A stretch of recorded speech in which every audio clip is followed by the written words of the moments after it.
السلام علیکم ورحمۃ اللہ وبرکاتہ۔ قصص الانبیاء میں آج جن نبی کا قصہ بیان کیا جائے گا وہ ہیں حضرت موسیٰ علیہ السلام۔ قرآن کریم میں اللہ تعالیٰ کا ارشاد ہے، اس قرآن میں موسیٰ کا ذکر بھی کر جو چنا ہوا اور رسول اور نبی تھا۔ ہم نے اسے طور کی دائیں جانب سے پکارا اور سرگوشی کرتے ہوئے اسے قریب کر لیا اور اپنی خاص مہربانی سے اس کے بھائی ہارون کو نبی بنا کر اسے عطا فرمایا۔ قرآن مجید میں اللہ تعالیٰ نے بہت سے مقامات پر آپ کا ذکر فرمایا ہے، بعض مقامات پر اختصار کے ساتھ اور بعض مقامات پر تفصیل کے ساتھ۔ یہاں ہم قرآن و حدیث اور بنی اسرائیل سے منقول روایات کی روشنی میں حضرت موسیٰ علیہ السلام کی سیرت طیبہ کو شروع سے آخر تک بیان کریں گے۔ اللہ تعالیٰ نے فرعون کو راہ ہدایت دکھانے اور ظلم و ستم سے روکنے کے لیے حضرت موسیٰ علیہ السلام کو مبعوث فرمایا۔ ارشاد باری تعالیٰ ہے، طاسیم میم، یہ روشن کتاب کی آیتیں ہیں۔ ہم آپ کے سامنے موسیٰ اور فرعون کا صحیح واقعہ بیان کرتے ہیں ان لوگوں کے لیے جو ایمان رکھتے ہیں۔ یقیناً فرعون نے زمین میں سرکشی کر رکھی تھی اور وہاں کے لوگوں کو گروہ گروہ بنا رکھا تھا اور ان میں سے ایک جماعت کو کمزور کر رکھا تھا۔ ان کے لڑکوں کو تو ذبح کر ڈالتا تھا اور ان کی لڑکیوں کو چھوڑ دیتا تھا، بے شک وہ مفسدوں میں سے تھا۔ پھر ہم نے چاہا کہ ہم ان پر کرم فرمائیں جنہیں زمین میں بے حد کمزور کر دیا گیا تھا، اور ہم انہی کو پیشوا اور زمین کا وارث بنائیں، اور یہ بھی کہ ہم انہیں زمین میں قدرت و اختیار دیں، اور ہم فرعون اور حامان اور ان کے لشکروں کو وہ منظر دکھائیں جس سے وہ ڈر رہے ہیں۔ اللہ تعالیٰ نے واقعے کو پہلے مختصر طور پر بیان فرمایا، پھر اس کی تفصیل بیان کی۔ چنانچہ اللہ تعالیٰ نے بتایا کہ وہ اپنے نبی کے سامنے موسیٰ علیہ السلام اور فرعون کا واقعہ صحیح بیان فرمائیں گے، یعنی اس قدر کہ سننے والا تمام واقعات کو آنکھوں سے دیکھ رہا ہے۔ ارشاد باری تعالیٰ ہے، یقیناً فرعون نے زمین میں سرکشی کی تھی۔ اس کا مطلب یہ ہے کہ فرعون نے ظلم و طغیان اور بغاوت و عصیان کا راستہ اختیار کیا، دنیا کی زندگی کو اہمیت دی اور رب عظیم و برتر کی اطاعت سے سرتابی کی، اور اللہ کے فرمان کہ وہاں کے لوگوں کو گروہ گروہ بنا رکھا تھا، یعنی اپنی رعیت کو مختلف گروہوں میں تقسیم کر دیا تھا اور ان میں بھی ایک فرقے کو کمزور کر رکھا تھا۔ اس سے مراد بنی اسرائیل کی قوم ہے جو اللہ کے نبی یعقوب بن اسحاق بن ابراہیم علیہ السلام کی اولاد میں سے تھے اور اس زمانے میں پوری دنیا میں سب سے افضل تھے۔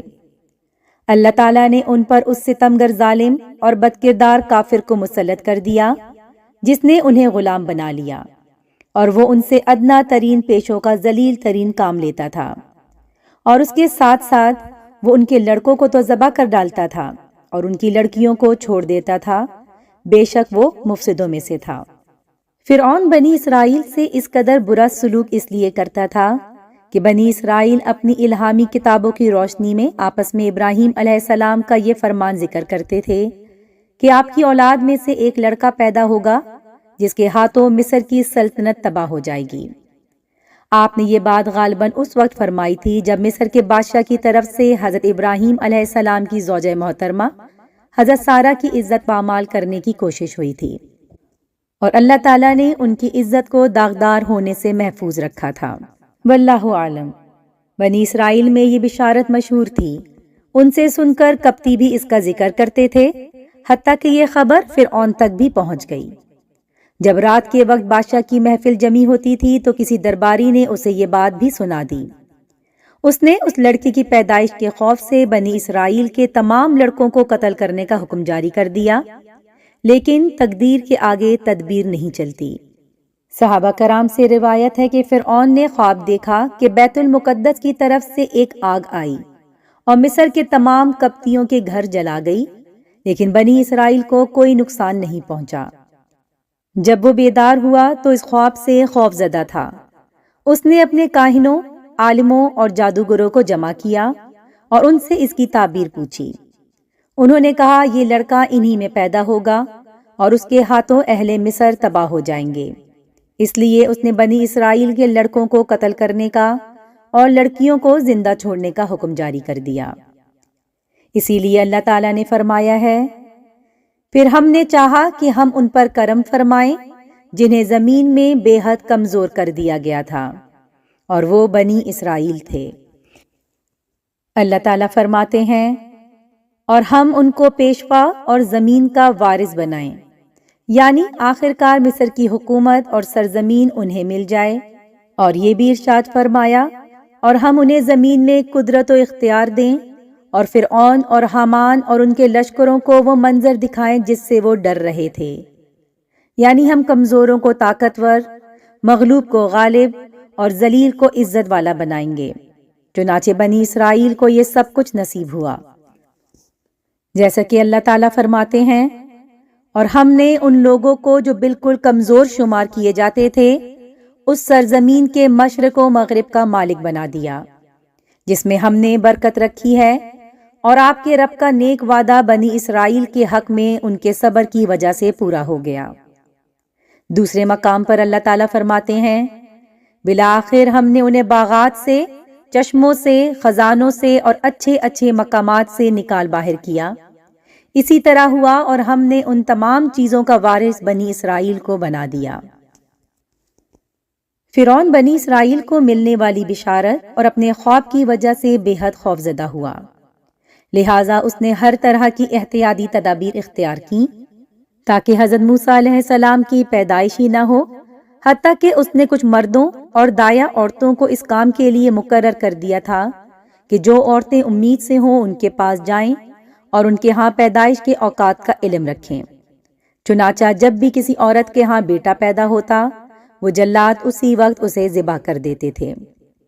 اہل کتاب کہتے ہیں کہ وہ لڑکوں کو قتل کرنے کا حکم اس لیے دیتا تھا کہ بنی اسرائیل کی طاقت نہ بڑھ جائے اور کسی لڑائی کے موقع پر وہ غالب نہ آ جائیں۔ یہ بات محل نظر ہے، بلکہ واضح طور پر غلط ہے۔ یہ بات بچوں کو ہلاک کرنے کے اس حکم کے بارے میں کہی جا سکتی ہے جو فرعون نے حضرت موسیٰ علیہ السلام کو نبوت ملنے کے بعد جاری کیا، جیسا کہ اللہ تعالیٰ نے فرمایا ہے، پس جب ان کے پاس موسیٰ ہماری طرف سے دین حق لے کر آئے تو انہوں نے کہا کہ اس کے ساتھ جو ایمان والے ہیں ان کے لڑکوں کو تو مار ڈالو اور ان کی لڑکیوں کو زندہ رکھو۔ اسی وجہ سے بنی اسرائیل نے کہا تھا، ہم تو ہمیشہ مصیبت ہی میں رہے، آپ کی تشریف آوری سے قبل بھی اور آپ کی تشریف آوری کے بعد بھی۔ اس لیے صحیح بات یہی ہے کہ فرعون نے بچوں کے قتل کا پہلا حکم حضرت موسیٰ کے وجود میں آنے کے ڈر سے جاری کیا تھا۔ ادھر فرعون کی یہ تدبیریں تھیں، ادھر تقدیر اس پر ہنس رہی تھی اور کہہ رہی تھی، اے ظالم بادشاہ، جسے اپنی افواج کی کثرت پر، اپنے اقتدار کی طاقت پر اور وسیع سلطنت پر غرور ہے، اس عظیم خالق کی طرف سے جس کی تقدیر کا کوئی توڑ نہیں اور جس کے فیصلوں کو رد کرنے کی کسی کو مجال نہیں، یہ فیصلہ ہو چکا ہے کہ جس بچے سے تو خوف زدہ ہے، جس کی وجہ سے تو نے بے شمار معصوم بچوں کو ہلاک کیا ہے، وہ تیرے ہی گھر میں پرورش پائے گا اور تیرے ہی گھر میں کھائے پیے گا۔ تو خود اسے بیٹا بنا کر پالے گا اور رب کے بھیدوں کو نہیں جانے گا۔ پھر تیری دنیا اور آخرت کی تباہی اسی کے ہاتھوں ہوگی، کیونکہ تو اس کے لائے ہوئے واضح حق کو جھٹلائے گا اور اس پر نازل ہونے والی وحی پر ایمان نہ لائے گا، اور اس لیے بھی کہ تجھے بلکہ تمام مخلوق کو معلوم ہو جائے گا کہ آسمانوں اور زمین کے مالک کی ہی یہی شان ہے کہ وہ جو چاہتا ہے کرتا ہے، وہی قدرت و قوت والا ہے، اسی کی مشیت ہر حال میں پوری ہو کر رہتی ہے۔ متعدد مفسرین نے بیان کیا ہے کہ قبطیوں نے فرعون سے شکایت کی کہ بنی اسرائیل کے لڑکے ہلاک کرنے کی وجہ سے ان کی تعداد کم ہوتی جا رہی ہے، اور خطرہ ہے کہ ان کے بڑے مرتے جائیں گے اور بچے ہلاک ہوتے جائیں گے، تو ایک وقت آئے گا جب ہمیں وہ کام خود کرنے پڑیں گے جو بنی اسرائیل کرتے ہیں۔ تب فرعون نے حکم دیا کہ 1 سال بچے ہلاک کیے جائیں اور 1 سال رہنے دیے جائیں۔ وہ فرماتے ہیں کہ حضرت ہارون علیہ السلام اسی سال پیدا ہوئے جس سال بچے ہلاک نہیں کیے جا رہے تھے، اور حضرت موسیٰ علیہ السلام اس سال پیدا ہوئے جس سال بچے ہلاک کیے جا رہے تھے۔ آپ کی والدہ فکر مند ہوئیں اور انہوں نے حمل کی ابتدائی ایام ہی سے احتیاط کی۔ ان سے حمل کی علامات بھی ظاہر نہ ہوئیں جس کی وجہ سے دوسروں کو حمل کا علم نہ ہو سکا۔ جب حضرت موسیٰ علیہ السلام کی ولادت ہوئی تو اللہ تعالیٰ نے ان کی ماں کے دل میں ڈال دیا کہ ان کے لیے ایک صندوق بنا لیں۔ حضرت موسیٰ کی والدہ کا گھر نیل کے کنارے پر تھا۔ آپ نے صندوق کو ایک رسی سے باندھا۔ وہ حضرت موسیٰ علیہ السلام کو دودھ پلاتی اور جب خطرہ محسوس کرتی تو آپ کو صندوق میں ڈال کر دریا میں چھوڑ دیتی، خود رسی کا سرا پکڑے رہتی۔ جب وہ خطرہ دور ہو جاتا تو رسی کے ذریعے سے صندوق کھینچ کر بچے کو نکال لیتی۔ ارشاد باری تعالیٰ ہے، اور ہم نے موسیٰ کی ماں کو وحی کی کہ اسے دودھ پلاتی رہ، اور جب تجھے اس کی نسبت کوئی خوف معلوم ہو تو اسے دریا میں بہا دینا، اور کوئی ڈر، خوف یا رنج و غم نہ کرنا۔ ہم یقیناً اسے تیری طرف لوٹانے والے ہیں اور اسے پیغمبروں میں سے بنانے والے ہیں۔ سو فرعون کے لوگوں نے اس بچے کو اٹھا لیا۔ آخرکار یہی بچہ ان کا دشمن ہوا اور ان کے لیے رنج کا باعث بنا۔ کچھ شک نہیں کہ فرعون، حامان اور ان کے لشکر تھے ہی خطا کار۔ اور فرعون کی بیوی نے کہا، یہ تو میری اور تمہاری آنکھوں کی ٹھنڈک ہے، اسے ہلاک نہ کرو۔ بہت ممکن ہے کہ یہ ہمیں کوئی فائدہ پہنچائے یا ہم اسے اپنا بیٹا ہی بنا لیں، اور وہ انجام سے بے خبر تھے۔ حضرت موسیٰ علیہ السلام کی ماں کی طرف جو وحی کی گئی، اس وحی سے مراد الہام اور رہنمائی ہے۔ جیسے ارشاد باری تعالیٰ ہے، آپ کے رب نے شہد کی مکھی کے دل میں یہ بات ڈال دی کہ پہاڑوں میں، درختوں میں اور لوگوں کی بنائی ہوئی اونچی اونچی پردہ والی جگہوں میں اپنے گھر یعنی چھتیں بنا، پھر ہر طرح کے پھلوں کا رس چوس اور اپنے رب کی آسان راہوں پر چلتی پھرتی رہ۔ امام سہیلی رحمۃ اللہ فرماتے ہیں کہ موسیٰ علیہ السلام کی والدہ کا نام ایارخا یا ایازخت تھا۔ ان کے دل میں یہ بات ڈالی گئی کہ خوف و غم نہ کر، اگر یہ بچہ تیرے پاس سے چلا گیا تو اللہ تعالیٰ اسے تیرے پاس واپس لائے گا، اسے نبوت عطا فرمائے گا اور دنیا و آخرت میں اس کی شان بڑھائے گا۔ چنانچہ انہوں نے الہام کے ذریعے سے ملنے والے حکم کی تعمیل کی۔ ایک دن انہوں نے موسیٰ علیہ السلام کے صندوق کو دریا میں ڈالا، لیکن اس کی رسی باندھنا بھول گئیں۔ صندوق دریائے نیل کے پانی میں بہتا چلا گیا، حتیٰ کہ فرعون کے محل کے پاس سے گزرا تو فرعون کے لوگوں نے اسے اٹھا لیا۔ ارشاد باری تعالیٰ ہے، آخرکار یہی بچہ ان کا دشمن ہوا اور ان کے رنج کا باعث بنا۔ کچھ شک نہیں کہ فرعون اور حامان اور ان کے لشکر تھے ہی خطا کار۔ مفسرین بیان کرتے ہیں کہ لونڈیوں نے دریا میں بہتا ہوا صندوق نکال لیا، لیکن اسے کھولنے کی جرت نہ کی، بلکہ اسے فرعون کی ملکہ آسیہ کے سامنے پیش کر دیا۔ حضرت آسیہ نے جب صندوق کھولا اور کپڑا ہٹایا تو موسیٰ علیہ السلام کا چہرہ انور نبوت سے روشن نظر آیا۔ جب ان کی نظر آپ کے چہرے اقدس پر پڑی تو ان کے دل میں آپ کی شدید محبت پیدا ہو گئی۔ جب فرعون آیا تو بولا، یہ کیا ہے، اور اسے ذبح کر دینے کا حکم دے دیا۔ حضرت آسیہ نے مزاحمت کرتے ہوئے فرمایا، یہ تو میری اور تیری آنکھوں کی ٹھنڈک ہے۔ فرعون نے کہا، تیرے لیے تو ہے، میرے لیے نہیں۔ حضرت آسیہ نے کہا، بہت ممکن ہے یہ ہمیں کوئی فائدہ پہنچائے۔ اللہ تعالیٰ نے انہیں وہ فائدہ عطا فرما دیا جس کی انہوں نے امید ظاہر کی تھی۔ دنیا میں یہ فائدہ ہے کہ انہیں آپ کی وجہ سے ہدایت نصیب ہوئی، اور آخرت میں یہ کہ آپ کی وجہ سے انہیں جنت میں ٹھکانہ مل گیا۔ حضرت آسیہ نے فرعون سے کہا، یا ہم اسے اپنا بیٹا ہی بنا لیں۔ انہوں نے آپ کو اس لیے منہ بولا بیٹا بنا لیا کہ ان کے ہاں اولاد نہیں ہوتی تھی۔ اللہ تعالیٰ نے فرمایا، اور وہ لوگ انجام سے بے خبر تھے۔ انہیں معلوم نہ تھا کہ اللہ نے ان کے ہاتھوں موسیٰ علیہ السلام کو پانی سے نکلوا کر فرعون اور اس کی افواج کو تباہ کرنے کا بندوبست کر دیا ہے۔ حضرت موسیٰ علیہ السلام فرعون کے محل میں چلے گئے۔ ادھر ان کی والدہ محترمہ بیٹی کی جدائی اور فراق میں سخت غمگین ہو گئیں۔ اس وقت اللہ تعالیٰ نے ان کی والدہ کو تسلی دی اور آپ کا بیٹا نہایت خوبصورت تدبیر سے لوٹا دیا۔ اللہ تعالیٰ نے فرمایا، اور موسیٰ کی ماں کا دل بے صبر ہو گیا۔ اگر ہم ان کے دل کو مضبوط نہ کر دیتے تو قریب تھا کہ وہ اس قصے کو ظاہر کر دیں، اور اس سے غرض یہ تھی کہ وہ مومنوں میں رہیں، اور اس کی بہن سے کہا کہ اس کے پیچھے پیچھے چلی جا، لہٰذا وہ اسے دور سے دیکھتی رہی اور ان لوگوں کو کچھ خبر نہ تھی، اور ہم نے پہلے ہی اس پر دائیوں کے دودھ حرام کر دیے تھے۔ سو موسیٰ کی بہن نے کہا کہ میں تمہیں ایسے گھر والے بتاؤں کہ تمہارے لیے اس بچے کو پالیں اور اس کی خیر خواہی سے پرورش کریں۔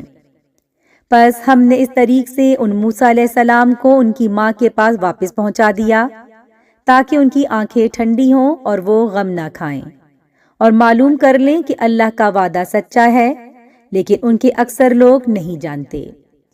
حضرت موسیٰ علیہ السلام جب فرعون کے محل میں پہنچ گئے تو ان لوگوں نے آپ کو کچھ کھلانا پلانا چاہا، لیکن آپ نے نہ کسی عورت کا دودھ پیا نہ کوئی اور چیز قبول کی۔ وہ لوگ بہت پریشان ہوئے، آپ کو ہر طرح سے غذا دینے کی کوشش کی، لیکن آپ نے کچھ نہ کھایا نہ پیا۔ جیسے کہ اللہ تعالیٰ نے فرمایا، ان کے پہنچنے سے پہلے ہم نے موسیٰ پر دائیوں کا دودھ حرام کر دیا تھا۔ انہوں نے آپ کو عورتوں کے ہاتھ بازار بھیجا کہ شاید کوئی ایسی عورت مل جائے جو آپ کو دودھ پلا سکے۔ وہ لوگ وہاں کھڑے تھے اور عورتیں جمع تھیں کہ آپ کی ہمشیرہ نے آپ کو دیکھ لیا۔ انہوں نے یہ ظاہر نہ کیا کہ وہ آپ کو جانتی ہیں، بلکہ کہا، کیا میں تمہیں ایسا گھرانہ بتاؤں جو تمہارے لیے اس بچے کی پرورش کرے اور ہوں بھی وہ اس بچے کے خیر خواہ۔ حضرت ابن عباس رضی اللہ عنہ فرماتے ہیں، جب موسیٰ علیہ السلام کی بہن نے یہ بات کہی تو ان لوگوں نے کہا، تجھے کیا معلوم کہ وہ اس کے خیر خواہ ہوں گے اور اس پر شفقت کریں گے؟ وہ بولی، وہ بادشاہ کو خوش کرنا چاہیں گے اور اس سے فائدے کی امید رکھیں گے۔ تب انہوں نے حضرت موسیٰ علیہ السلام کی بہن کو چھوڑ دیا اور ان کے ساتھ ان کے گھر گئے۔ آپ کی والدہ نے آپ کو اٹھا لیا اور آپ کو دودھ پلانا چاہا تو آپ فوراً دودھ پینے لگے۔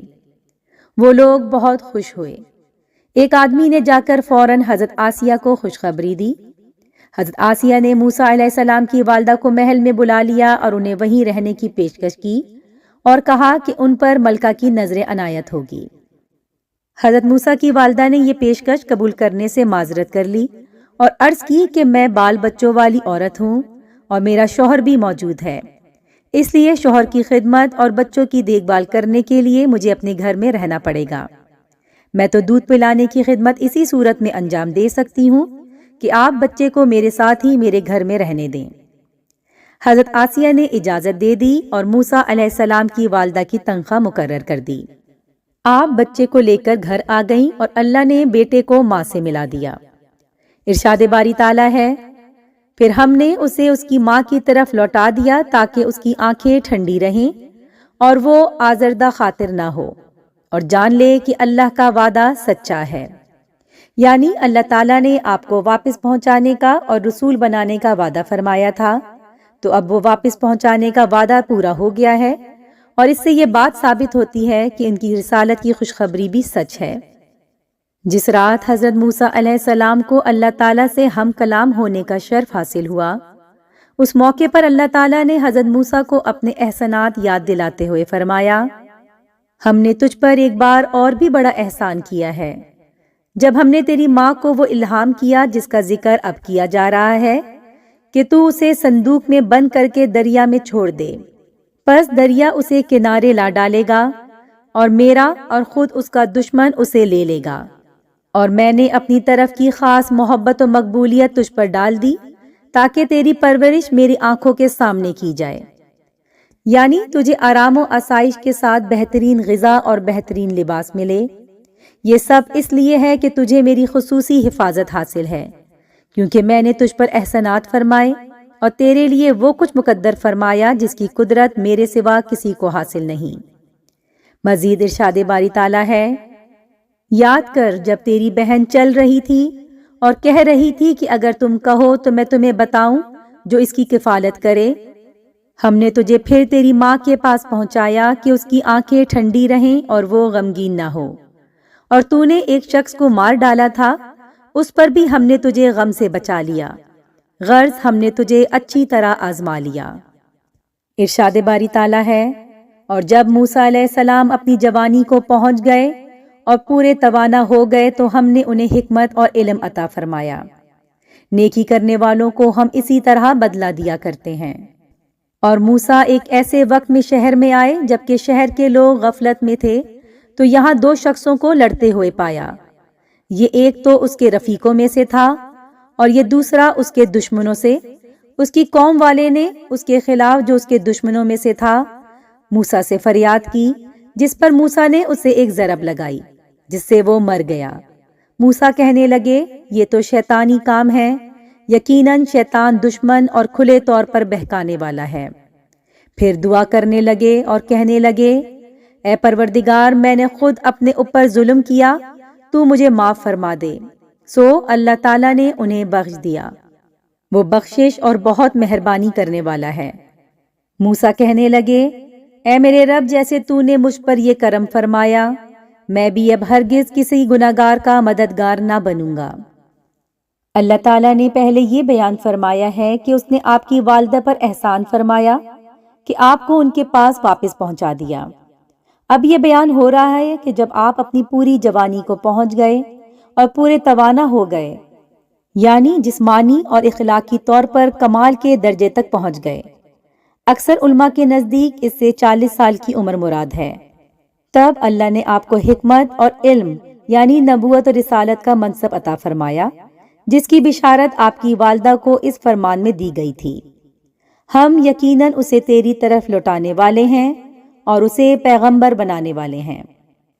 اس کے بعد اللہ تعالیٰ نے وہ واقعہ بیان کیا ہے جو حضرت موسیٰ علیہ السلام کے مصر سے نکل کر مدین کے علاقے میں پہنچنے کا باعث بنا۔ آپ وہیں قیام پذیر رہے حتیٰ کہ مقررہ مدت ختم ہو گئی، اور پھر اللہ تعالیٰ نے آپ سے ہم کلام ہو کر آپ کو نبوت سے سرفراز فرمایا، جیسا کہ آگے بیان ہوگا۔ ارشاد باری تعالیٰ ہے اور موسیٰ ایک ایسے وقت شہر میں آئے جبکہ شہر کے لوگ غفلت میں تھے۔ مفسرین فرماتے ہیں یہ دوپہر کا وقت تھا۔ حضرت ابن عباس رضی اللہ عنہ سے ایک قول یہ بھی مروی ہے کہ اس سے مراد مغرب اور عشاء کے درمیان کا وقت ہے۔ ارشاد باری تعالیٰ کا مفہوم یہ ہے یہاں دو شخصوں کو لڑتے ہوئے پایا، یعنی وہ آپس میں مار کٹائی کر رہے تھے۔ یہ ایک تو اس کے رفیقوں میں سے تھا یعنی بنی اسرائیل میں سے تھا، اور دوسرا اس کے دشمنوں میں سے تھا یعنی قبطی تھا۔ اللہ تعالیٰ فرماتے ہیں اس کی قوم والے نے اس کے خلاف جو اس کے دشمنوں میں سے تھا موسیٰ علیہ السلام سے فریاد کی۔ اس کی وجہ یہ تھی کہ موسیٰ علیہ السلام کو مصر کے ملک میں ایک باوقار مقام حاصل تھا، کیونکہ آپ کا فرعون سے ایک اہم تعلق قائم ہو چکا تھا، جس نے آپ کو بیٹا بنایا تھا اور آپ نے اس کے گھر میں پرورش پائی تھی۔ اسی وجہ سے بنی اسرائیل کو بھی عزت نصیب ہوئی تھی اور وہ سر اٹھا کر چلنے لگے تھے، کیونکہ وہ دودھ کے رشتے سے خود کو آپ کے ننیالی رشتہ دار سمجھتے تھے۔ جب اس اسرائیلی نے اس قبطی کے خلاف موسیٰ علیہ السلام سے فریاد کی تو آپ اس کی طرف مڑے اور اسے ایک ضرب لگائی، یعنی مکہ مارا یا ڈنڈا مارا، جس سے وہ قبطی مر گیا۔ وہ قبطی کافر تھا، اللہ کے ساتھ شرک کرنے والا تھا۔ ویسے بھی حضرت موسیٰ اسے ہلاک کرنا نہیں چاہتے تھے، بلکہ اسے تنبیہ کرنے اور روکنا چاہتے تھے۔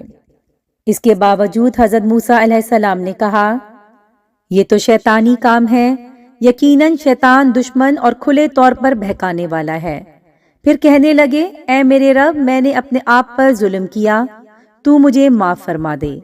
اللہ تعالیٰ نے اسے بخش دیا، وہ بخشش اور بہت مہربانی کرنے والا ہے۔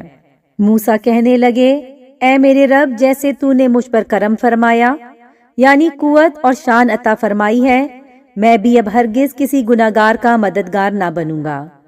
اس کے بعد ارشاد باری تعالیٰ ہے موسیٰ صبح ہی صبح ڈرتے اندیشے کی حالت میں خبریں لینے کو شہر میں گئے کہ اچانک وہی شخص جس نے کل ان سے مدد طلب کی تھی ان سے فریاد کر رہا ہے۔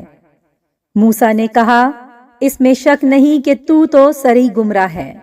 پھر جب اپنے اور اس کے دشمن کو پکڑنا چاہا تو وہ فریادی کہنے لگا موسیٰ، کیا جس طرح تو نے کل ایک شخص کو ہلاک کیا مجھے بھی مار ڈالنا چاہتا ہے؟ تو ملک میں ظلم و سرکش ہونا چاہتا ہے، اور تیرا یہ ارادہ ہی نہیں کہ تو اصلاح کرنے والوں میں سے ہو۔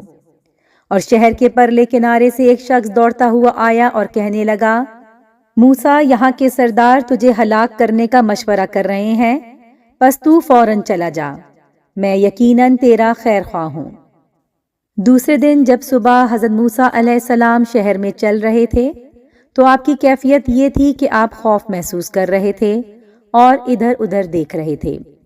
اچانک وہی اسرائیلی مل گیا جس نے کل آپ سے مدد چاہی تھی اور آپ سے فریاد کرنے لگا، اور ایک اور آدمی کے خلاف آپ سے مدد مانگنے لگا جس سے اس کا جھگڑا ہو گیا تھا۔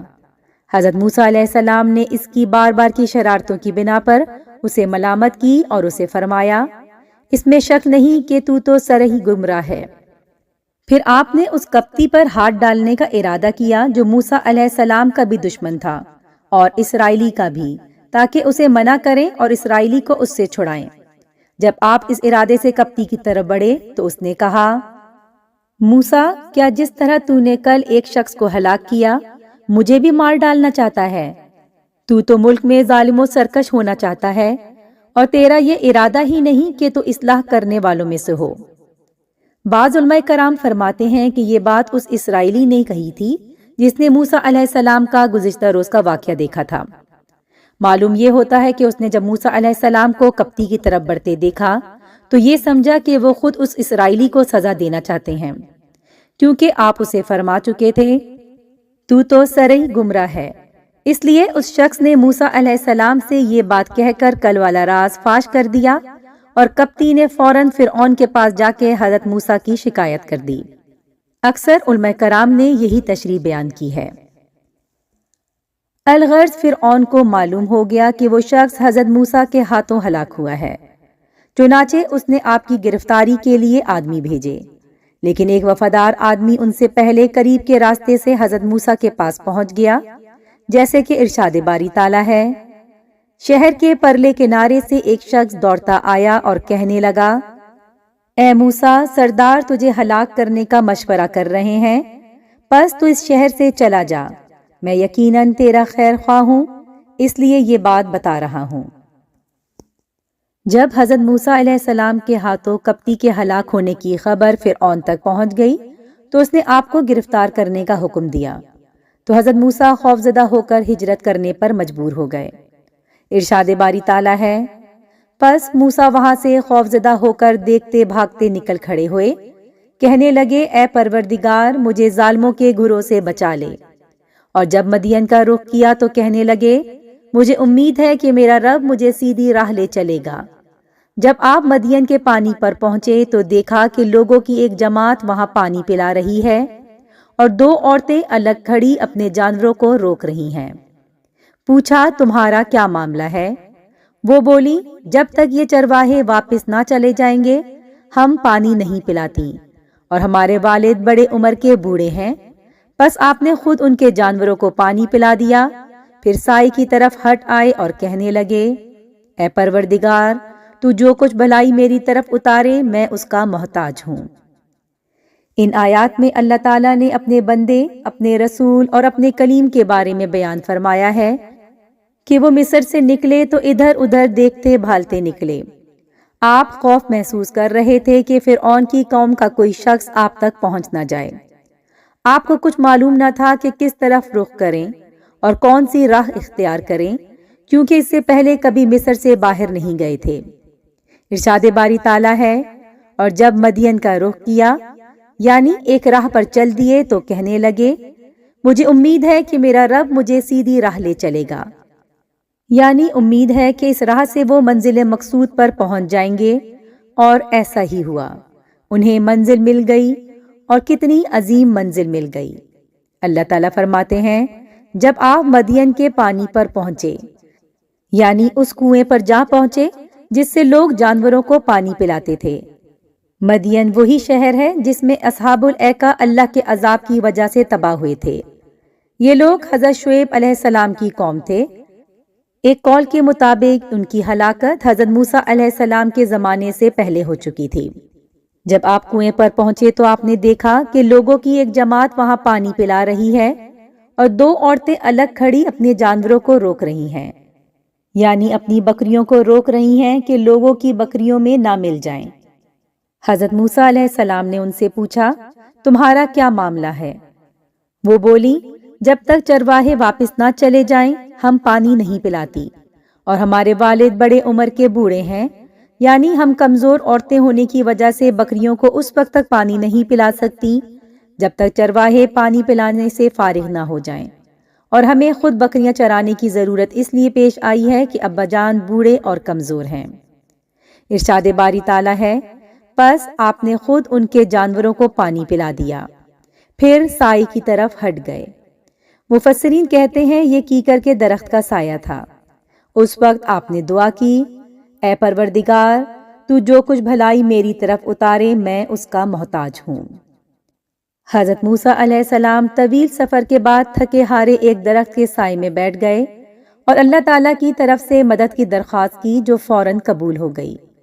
ارشاد باری تعالیٰ ہے، اتنے میں ان دونوں عورتوں میں سے ایک ان کی طرف شرم و حیا سے چلتی ہوئی آئی اور کہنے لگی، میرے والد صاحب آپ کو بلا رہے ہیں تاکہ آپ نے ہمارے جانوروں کو جو پانی پلایا ہے اس کی اجرت دیں۔ جب حضرت موسیٰ ان کے پاس پہنچے اور ان سے اپنا سارا حال بیان کیا تو وہ کہنے لگے، اب نہ ڈرو، تم نے ظالم قوم سے نجات پائی۔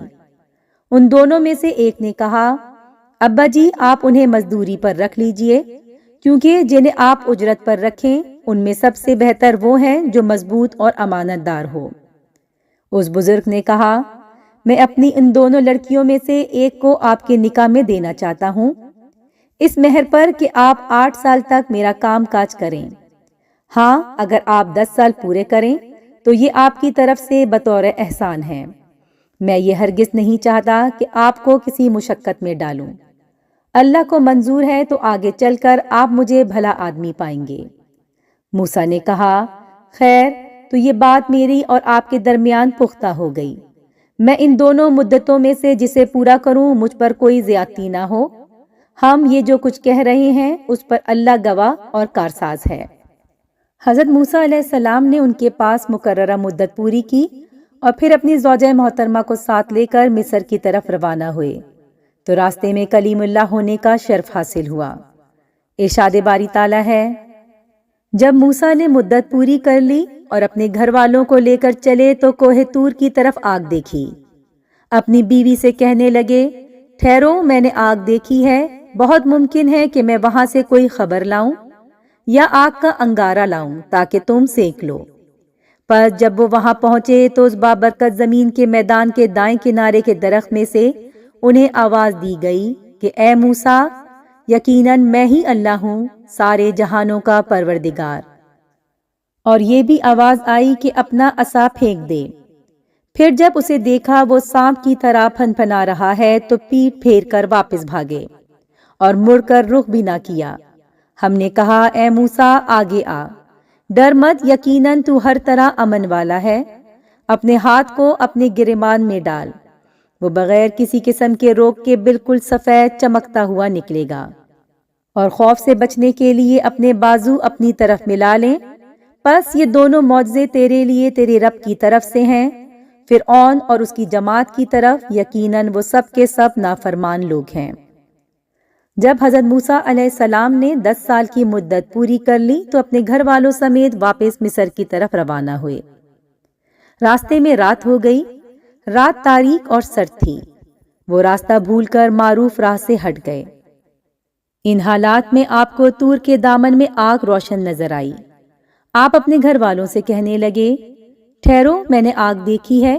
معلوم ہوتا ہے کہ یہ آگ صرف آپ کو نظر آئی تھی، آپ کے اہل کو نہیں، کیونکہ یہ اصل میں نور تھا جسے ہر کوئی نہیں دیکھ سکتا تھا۔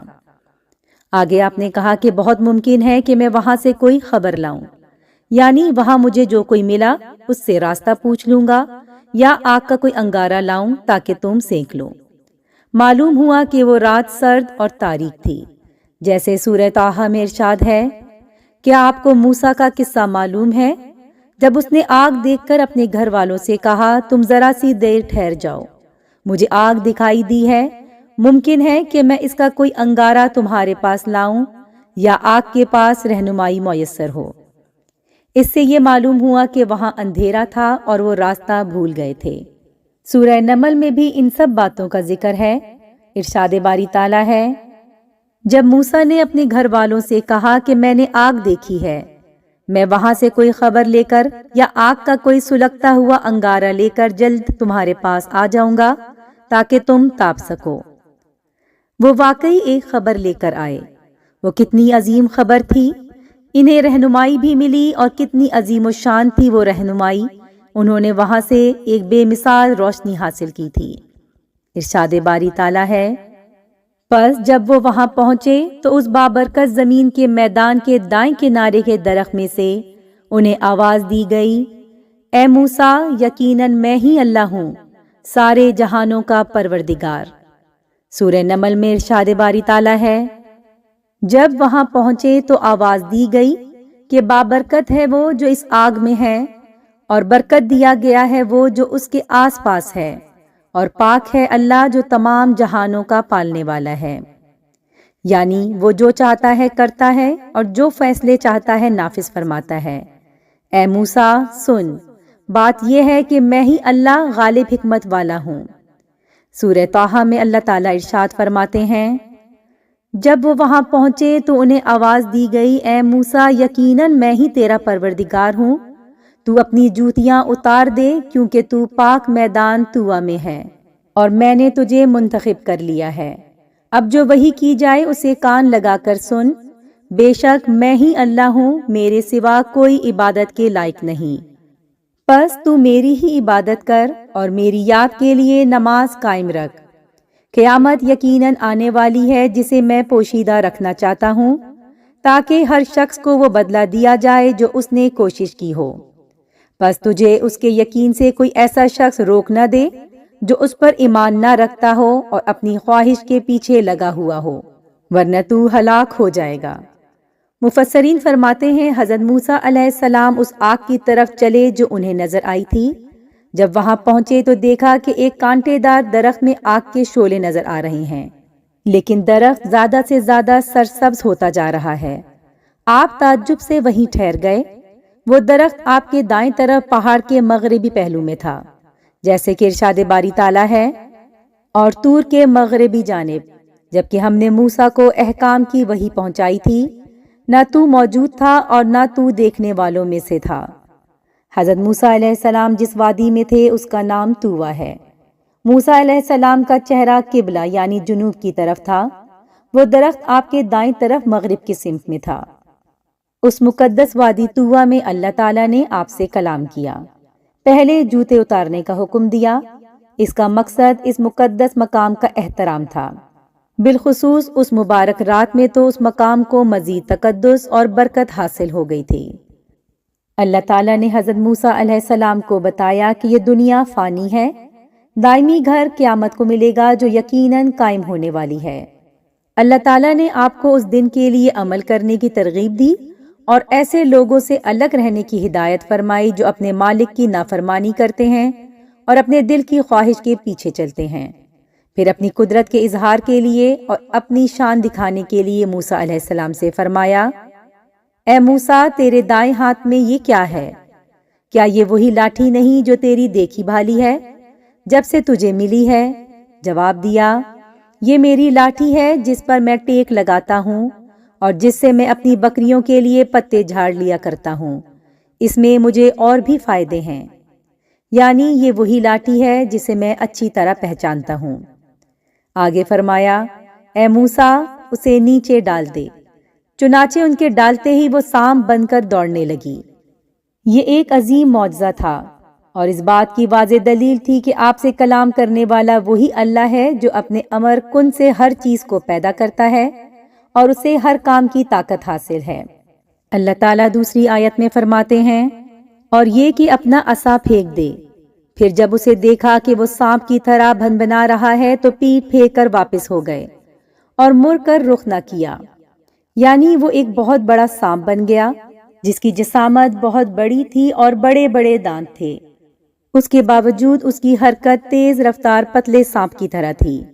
جب حضرت موسیٰ علیہ السلام نے اسے دیکھا تو پیٹ پھیر کر بھاگے، کیونکہ انسانی فطرت کا یہی تقاضا تھا، اور انہوں نے پیچھے مڑ کر نہ دیکھا۔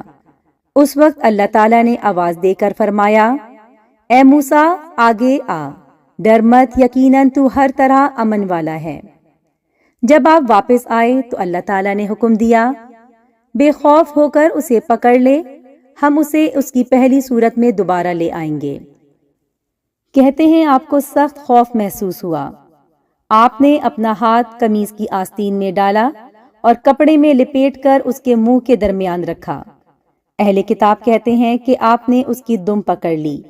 جب اسے اچھی طرح پکڑ لیا تو وہ پہلے کی طرح 2 شاخوں والا عصا بن گیا۔ پھر اللہ تعالیٰ نے آپ کو حکم دیا کہ اپنا ہاتھ گریبان میں ڈال کر نکالیں۔ جب نکالا تو وہ چاند کی طرح چمک رہا تھا۔ اللہ تعالیٰ سورہ نمل میں فرماتے ہیں، اور اپنا ہاتھ اپنے گریبان میں ڈال، وہ سفید چمکیلا نکلے گا بغیر کسی عیب کے۔ یہ 9 نشانیوں میں سے ہے۔ ان کے ساتھ فرعون اور اس کی قوم کی طرف جا، یقیناً وہ نافرمانوں کا گروہ ہے۔ عصا اور ہاتھ کے معجزے کی طرف اس آیت میں اشارہ ہے۔ پس یہ دونوں معجزے تیرے لیے تیرے رب کی طرف سے ہیں، فرعون اور اس کے درباریوں کی طرف۔ ان کے ساتھ 7 نشانیاں اور تھیں۔ یہ وہ 9 نشانیاں ہیں جن کا ذکر اللہ تعالیٰ نے سورہ بنی اسرائیل کے آخر میں کیا ہے۔ ارشاد باری تعالیٰ ہے، اور ہم نے موسیٰ کو 9 کھلی نشانیاں دیں، سو بنی اسرائیل سے دریافت کر لو۔ جب وہ ان کے پاس آئے تو فرعون نے ان سے کہا کہ اے موسیٰ، میں خیال کرتا ہوں کہ تم پر جادو کیا گیا ہے۔ انہوں نے کہا کہ تم یہ جانتے ہو کہ آسمانوں اور زمین کے پروردگار کے سوا ان کو کسی نے نازل نہیں کیا، اور وہ بھی تم لوگوں کے سمجھانے کو۔ اور اے فرعون، میں خیال کرتا ہوں کہ تم ہلاک ہو جاؤ گے۔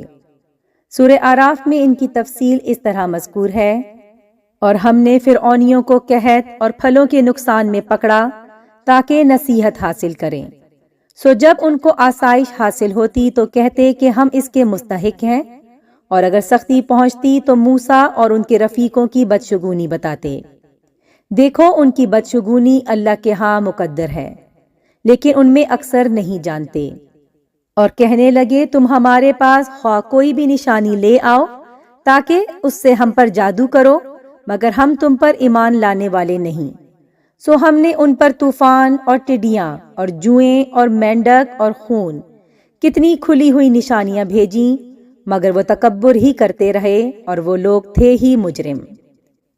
بہرحال جب اللہ تعالیٰ نے حضرت موسیٰ علیہ السلام کو فرعون کے پاس جانے کا حکم دیا تو حضرت موسیٰ علیہ السلام نے کہا، اے پروردگار، ان میں سے ایک شخص میرے ہاتھوں ہلاک ہو چکا ہے، سو مجھے خوف ہے کہ وہ کہیں مجھ کو مار نہ ڈالیں، اور ہارون جو میرا بھائی ہے اس کی زبان مجھ سے زیادہ فصیح ہے، لہٰذا اس کو میرے ساتھ مددگار بنا کر بھیج دیں کہ میری تصدیق کرے۔ مجھے خوف ہے کہ وہ لوگ میری تکذیب کریں گے۔ اللہ نے فرمایا، ہم تمہارے بھائی سے تمہارا بازو مضبوط کریں گے اور تم دونوں کو غلبہ دیں گے، سو ہماری نشانیوں کے سبب وہ تم تک پہنچ نہ سکیں گے، اور تم اور جنہوں نے تمہاری پیروی کی غالب رہو گے۔ سورہ طٰہٰ میں اللہ تعالیٰ فرماتے ہیں، تم فرعون کے پاس جاؤ کہ وہ سرکش ہو رہا ہے۔ کہا، میرے پروردگار اس کام کے لیے میرا سینہ کھول دے اور میرا کام آسان کر دے، اور میری زبان کی گرہ کھول دے تاکہ وہ میری بات سمجھ لیں۔ آپ کی زبان میں کچھ لکنت رہ گئی تھی۔ حضرت موسیٰ علیہ السلام نے مزید التجا کی، میرا وزیر یعنی معاون میرے کنبے میں سے کر دے، یعنی میرے بھائی ہارون کو، اس کے ذریعے میری قوت بڑھا دے اور اسے میرا شریک کار کر دے، تاکہ ہم دونوں باکثرت تیری تسبیح بیان کریں اور باکثرت تجھے یاد کریں، بے شک تو ہمیں دیکھنے والا ہے۔ اللہ تعالیٰ نے فرمایا، موسیٰ تیرے تمام سوالات پورے کر دیے گئے، یعنی ہم نے آپ کی ساری دعائیں قبول کر لیں، اور جو کچھ آپ نے مانگا ہم نے دے دیا۔ اس سے معلوم ہوتا ہے کہ اللہ تعالیٰ کے ہاں آپ کا مقام بہت بلند تھا۔ آپ نے اپنے بھائی کے حق میں نبوت کی دعا فرمائی، اللہ تعالیٰ نے ان کو نبوت عطا فرما دی۔ اللہ تعالیٰ نے فرمایا، اور وہ اللہ کے نزدیک باعزت تھے۔ آگے اللہ تعالیٰ فرماتے ہیں، اور اپنی خاص مہربانی سے ان کے بھائی ہارون کو نبی بنا کر انہیں عطا فرمایا۔ کچھ لوگ حج کی ادائیگی کے لیے سفر کر رہے تھے۔ راستے میں ام المومنین حضرت عائشہ نے سنا کہ ایک آدمی اپنے ساتھیوں سے کہہ رہا ہے، کون سے بھائی نے اپنے بھائی پر سب سے بڑا احسان کیا؟ وہ لوگ خاموش رہے، جواب نہ دے سکے۔ ام المومنین حضرت عائشہ نے اپنے محمل کے قریب کے افراد کو اس سوال کا جواب بتاتے ہوئے فرمایا، وہ موسیٰ بن عمران تھے، جنہوں نے اپنے بھائی ہارون علیہ السلام کے حق میں دعا کی تو ان کی طرف بھی وحی نازل ہونے لگی۔ اللہ تعالیٰ نے فرمایا، ہم نے اپنی خاص مہربانی سے ان کے بھائی ہارون کو نبی بنا کر انہیں عطا فرما دیا۔ حضرت موسیٰ علیہ السلام کا واقعہ قرآن کریم میں وضاحت سے بیان کیا گیا ہے۔ حضرت موسیٰ علیہ السلام کا فرعون کے دربار میں پہنچنا اور اسے دعوت توحید کی دعوت دینا اور آگے کے واقعات انشاءاللہ آپ نیکسٹ ایپیسوڈ میں تفصیل کے ساتھ سنیں گے۔ امید کرتی ہوں آج کی ویڈیو آپ کو پسند آئی ہوگی۔ انشاءاللہ نیکسٹ ویڈیو میں آپ سے پھر ملاقات ہوتی ہے، جب تک کے لیے اللہ حافظ۔